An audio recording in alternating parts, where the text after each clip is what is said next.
Top 10 Best Things to Do in London. Number 1. London Eye. Take a ride on the London Eye for one of the best views of the city. For 30 minutes, as your pod slowly makes one revolution, you get a bird's-eye view of Parliament and Big Ben and the River Thames. In the distance, you can see St. Paul's Cathedral, the Shard, and other famous London landmarks.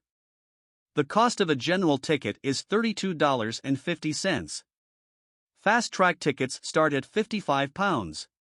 You can purchase your ticket online in advance or right before you board the London Eye. There are two different lines to board the London Eye, the general admission line and the fast-track line. The fast-track line is shorter and will board the pods before those in the general admission line. Sunset tends to be the most popular time of day to ride the London Eye. If you plan to ride it at sunset, a fast-track ticket may be worth it to save you some time. Number 2. Windsor Castle. Home to more of 40 English monarchs and being used since the 11th century, Windsor Castle is a fantastic road trip from London. Admire the numerous artworks and collectibles on display as visitors wander the elaborate staterooms.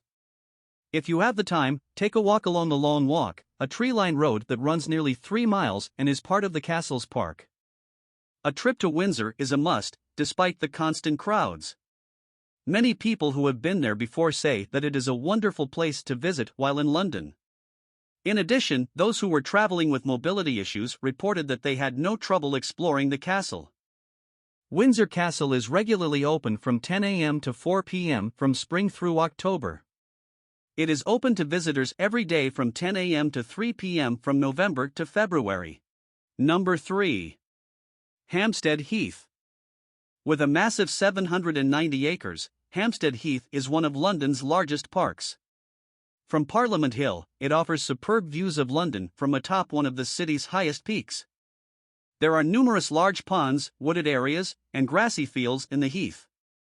It is the best spot to encounter nature in London, with a lot of wildlife life around in small woods in which to get lost. For those who are brave enough to swim outdoors in the great British weather, there are swimming lidos. Visit Kenwood House, a historic stately home known for its carefully selected art collection, if you're interested in history. Number 4. Westminster Abbey.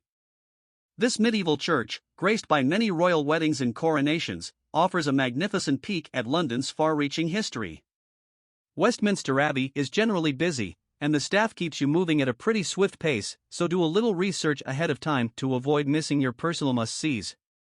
Take, for instance, a trip to the Poets' Corner if you're a bibliophile.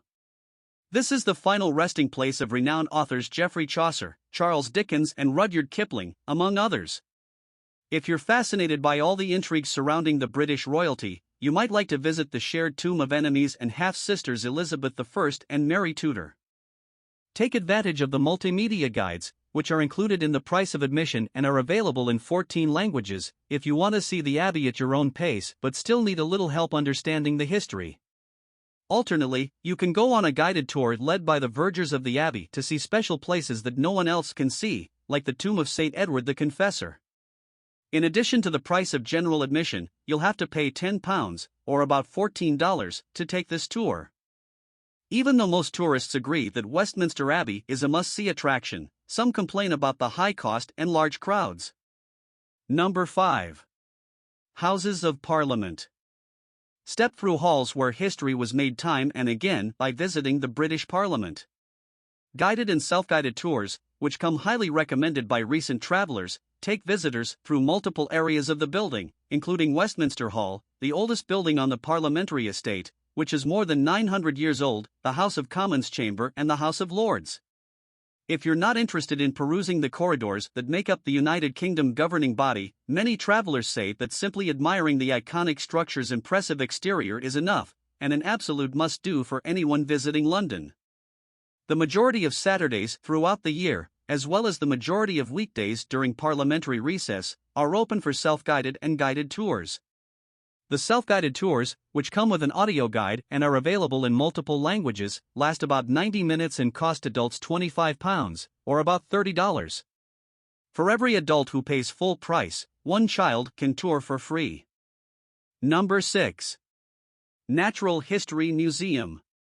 Situated in South Kensington, this museum edges with information from 70,000 distinct species, from creatures to minuscule protozoa, and displays exhibiting everything from dinosaur bones to simulated earthquakes. As a family-friendly museum, the Natural History Museum is always packed with kids. The museum's near-infinite collection and free admission were praised by recent visitors. However, visitors also mentioned that the museum can get extremely crowded due to its popularity. Be prepared for lengthy lines, particularly on weekends. Some people suggested going to the museum just to see the amazing architecture. From 10 a.m. to 5:50 p.m., the Natural History Museum is open to the public. Last entry is at 5:30 p.m. General admission is free, but some special exhibits do charge an entrance fee. Visitors are encouraged to reserve tickets in advance online through the museum. Number 7. Tower Bridge. Tower Bridge is another London symbol. Despite the fact that it was built in 1894, its medieval style makes many people believe it is very old. However, it was designed to complement its neighbor, the Tower of London. In the event that you are intrigued, you can climb the pinnacles for another higher perspective of London. Tower Bridge has been a working bridge for more than 125 years. It has many exhibits about its history, a variety of family-friendly activities, and a unique view of the River Thames from its famous glass floors in the 138-foot-high walkways. Walking across the bridge is free, but if you want to climb the tower and walk across the glass walkway, you will have to buy a ticket. Tickets can be purchased online in advance or at Tower Bridge. Number 8. Buckingham Palace. Buckingham Palace, King Charles III London home, is open for visiting from July to October, with the exception of the ruler's confidential quarters. You will have access to the 19 staterooms during the tour, where the king and members of the royal family host guests for official, ceremonial, and state functions. Recent visitors suggested using the multimedia guide, which is included with admission and is available in multiple languages, to hear a detailed history of each room at your own pace during summer tours. Visiting the staterooms should take at least 2 hours, according to the palace, and you should wear comfortable shoes. The palace does not allow food or drinks, with the exception of bottled water, outside of the Garden Café. Number 9. The Changing of the Guard. The Changing of the Guard is a ceremony that takes place between St. James's Palace and Buckingham Palace. The ceremony starts at 10:30 a.m. at St. James's Palace. At 10:45 the procession enters the Mall and walks towards Buckingham Palace, and at 11 a.m. the official changing of the guard occurs at Buckingham Palace.